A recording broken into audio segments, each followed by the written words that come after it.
Welcome to the new world order. The big Aussie 6 as we know it is dead. The locally built Holden Commodore and Ford Falcon are gone, and in their place is a new generation of imported sporty sedans. The underrated Skoda Superb, the much hyped Kia Stinger, the revived Toyota Camry V6, and of course this, the all new Holden Commodore. These are the flagship models in their respective ranges, but that's about the only similarity between them. We have a naturally aspirated V6 all-wheel drive, naturally aspirated V6 front-wheel drive, twin-turbo V6 rear-wheel drive, and a turbocharged four-cylinder all-wheel drive. Picking a winner won't be easy, so there's no time to waste. The locally built Holden Commodore may be gone, but the name lives on with this all-new imported model. We're driving the new Commodore VXR, which effectively replaces the SS as the performance hero in the range. But the V8 is gone, and instead we get a V6, all-wheel drive machine that's built in Germany, not Melbourne.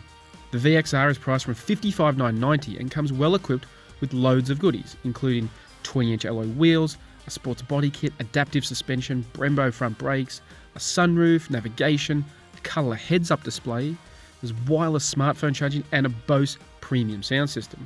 Safety gear includes forward collision warning, autonomous emergency braking, lane keeping assist and lane departure warning, as well as blind spot monitoring, rear cross traffic alert, and a 360-degree parking camera. So it's got plenty of equipment. Inside you really can tell it's an Opel. There's a lot of styling cues and switchgear that seems to have come straight off that Astra hatch. I mean, overall the design is nice. It looks premium. There's a nice mixture of materials. Unfortunately, some of those materials are quite cheap in terms of look and feel. There's real hard plastics that detract from the overall ambience of the cabin. Having said that, I mean, there's some sporty touches too for this VXR. The seats in particular, they're massage electric. They look really cool.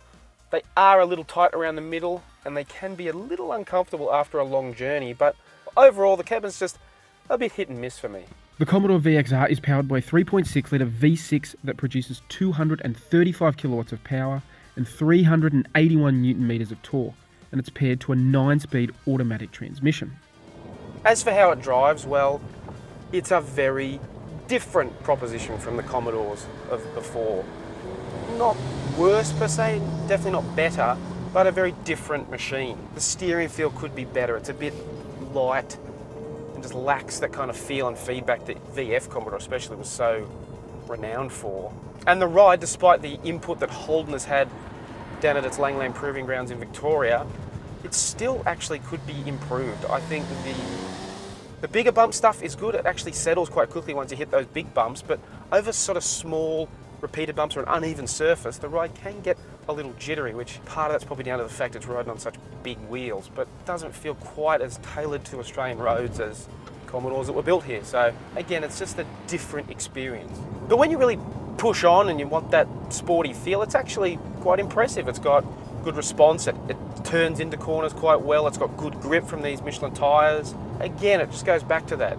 It's different, but just because something's different doesn't mean it's necessarily worse than what came before it. So for those enthusiasts that want the sporty family sedan, well, the Commodore really should still be on the list. Few cars have arrived with as much hype as the Kia Stinger. This is a major department for the South Korean company, a twin turbocharged rear-wheel drive sports sedan that it hopes will permanently change the way people look at the brand. Priced from $55,990, the Stinger 330 SI we're testing here matches the Commodore on price. It's also well equipped with 19-inch alloys, a limited slip diff, 8-way adjustable driver's seat, Bluetooth, an 8-inch touchscreen compatible with Android Auto and Apple CarPlay, and a 9-speaker sound system, all standard. Safety gear includes a reversing camera, parking sensors, radar cruise control, autonomous emergency braking with forward collision warning, lane keeping assist, and driver fatigue alert. Kia's come a long way in many respects in the last few years, but none more so than design. And the cabin of the Stinger is a prime example of that. It's a really well-presented, well-finished car. Look, sure, there's some styling cues that may have been borrowed from certain German luxury brands, but overall, this is a really well-executed cabin. The star attraction of the Stinger is the engine, a 3.3-litre twin-turbo V6 boasting 272 kilowatts and 510 newton meters that sends its power to the rear wheels via an 8-speed automatic transmission. Now those numbers make it the most powerful of our quartet here, and it feels it on the road. You just put your foot down, and it's really got some grunt, like it's got real surge from right down low in the rev range. And the 8-speed auto does a really good job. It can flow through the gears nicely and really keep the engine on the boil. So in terms of what's under the bonnet, the Kia really does stand out. As for how it drives, well, this is the rear-wheel drive member of the crew here. And for people looking for that replacement for the old-fashioned Aussie Commodore and Falcon, it can kind of fill that niche to a degree, but it really is something different. Kia has done a good job on the local ride and handling. It rides Australia's pretty average roads quite well. It's got good control. But one thing that does bother me, and it's bothered me every time I've driven the Stinger, is just how tail happy it is.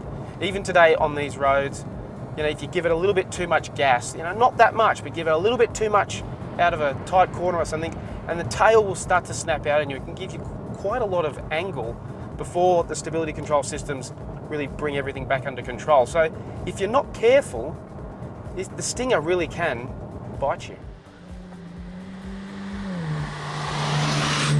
As drive regulars will be aware, we're fans of the new Camry. It may not be built in Australia anymore, but this new generation model is an improvement in every other respect. Now that it's imported, Toyota has ditched the Orion branding for the 6-cylinder model and revived the Camry V6 nameplate. The SX model we're testing here has a huge price advantage over its competitors.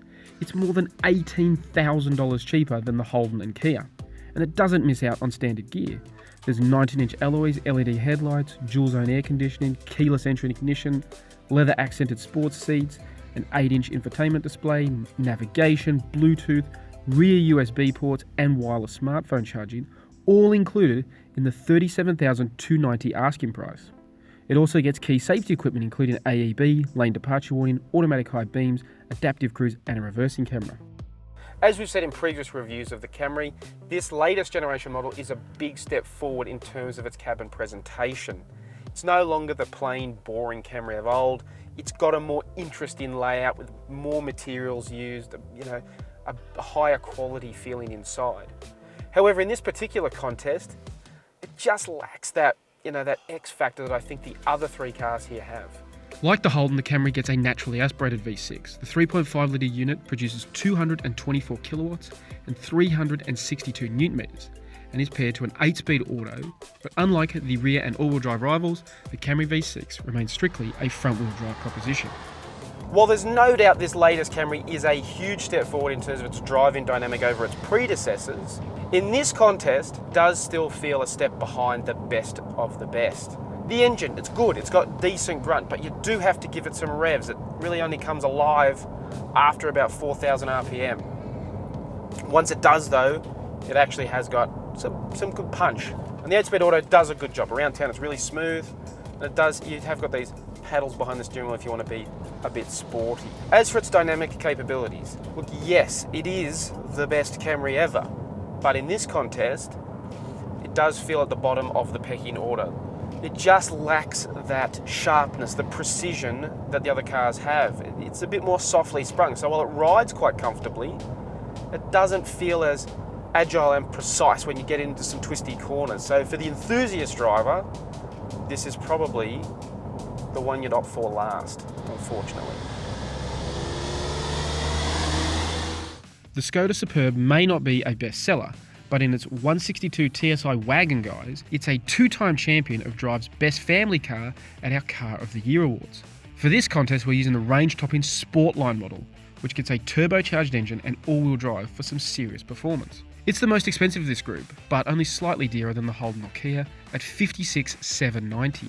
But you get 19-inch alloys, keyless entry ignition, leather sports seats, a flat-bottom steering wheel, piano black and red interior highlights, some gloss black exterior highlights, as well as some clever Škoda touches like rear sun blinds, the umbrellas hidden in the front doors, and of course there's Bluetooth navigation and an 8-speaker sound system. You also get autonomous emergency braking and a reversing camera as standard, but if you want extra active safety features, that comes part of an option package. Some still think of Škoda as Volkswagen's cheaper sibling, but that's not really the case anymore. There's a real premium look and feel to the Superb. And in the Sportline, there's some nice touches that give it that sporty feel. This flat-bottomed leather-wrapped steering wheel, these nice, stylish, supportive seats. But of course there's still the clever touches that Škoda's known for, like the little ticket holder on the windscreen and a bin down in the door pocket here. Power comes from the same 2-litre turbocharged 4-cylinder petrol engine that is found in the potent Volkswagen Golf R hot hatch.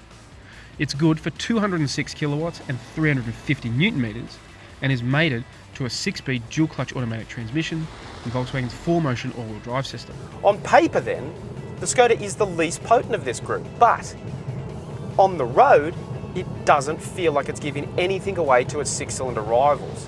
This little 4-cylinder has got plenty of poke, and it's particularly good from down low in the rev range, which the naturally aspirated cars in this contest don't have. It feels much punchier lower down and off the mark, which is really what you want most of the time. As for how it handles, well, it's not exactly a big Golf R. This is quite a sizable car. There's no escaping the fact that this is a full-size, large sedan. And so it feels a bit slower to react sometimes than, say, the Stinger especially, that feels quite lively. This feels a little bit more stable in some ways, a little bit more planted, but also it just feels also a little bit slower to react. But overall though, it's a very impressive car. Look, at the end of the day, it may only be a 4-cylinder, but the Superb has more than enough of all the attributes you want in a sporty sedan to hold its own against its V6 rivals. Picking a winner really wasn't easy. There's not much separating these 4 cars, as each of them is spacious and sporty in their own way. The Toyota represents the best value by far, and it's still an enjoyable car to drive, but maybe not quite as sharp as its competitors. The Škoda may have a smaller engine, but you don't notice it on the road, and what the engine lacks in size, the Superb makes up for in interior space. While the Holden Commodore may be an all-new machine that bears little resemblance to what went before it, it's still a spacious family car that mum and dad can enjoy driving. Which leaves the Kia Stinger at the top of this new order.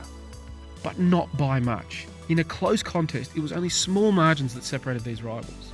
Ultimately, the Stinger does the best job of being sporty, spacious and stylish for less than 60 grand. In truth though, I'd be happy with any of these 4. Because there is no new order.